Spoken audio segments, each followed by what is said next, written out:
I have been with Success for All since the 20th of March, and before starting peer tutoring, I realised that my strengths lay in subjects such as maths and chemistry, kind of because I do those at A-level at the minute, and I knew I'd probably have some understanding of some primary work, but I was a bit apprehensive about the sessions because I'm a bit of a shy person now and again, so I'm not really quite sure how to approach things or how to approach people or the kind of basically how to go about starting a conversation really.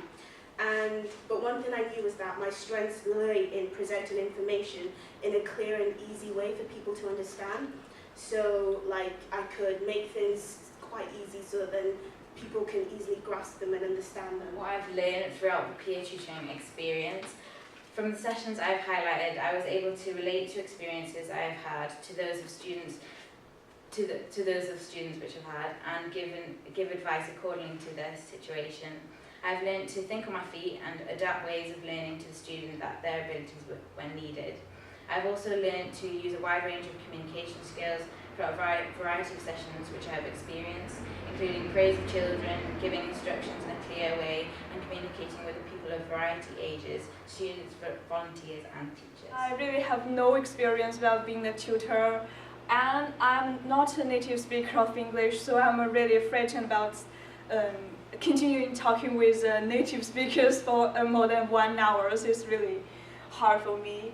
And I think I take too much responsibility on my shoulder. I think I should be the teachers to help them really much for their homework or something else.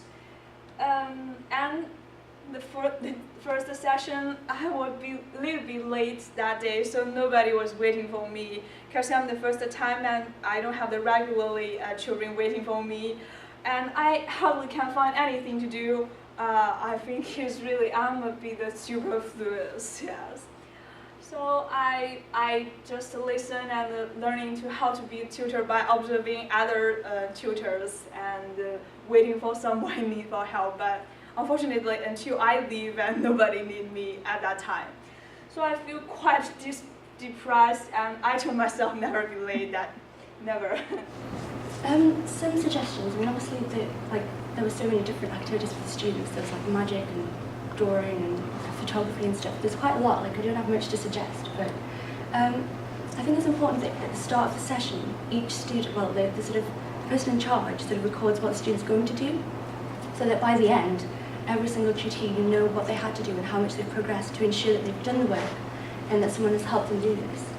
And I think there was a small problem with the computers. There were plenty there, but some students would just sort of play on them and they would use the computer even though some students really need them for homework. And I remember a student wanted to use the computer to print out a picture for their homework and he couldn't do that.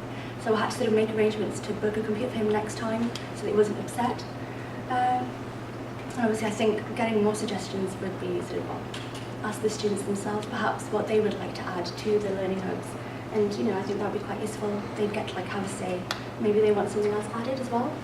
So that is, I think that's it. And yeah, I'm definitely going to continue volunteering with Success for All. Thank you, and any questions? Okay, well, thanks very much, Gala.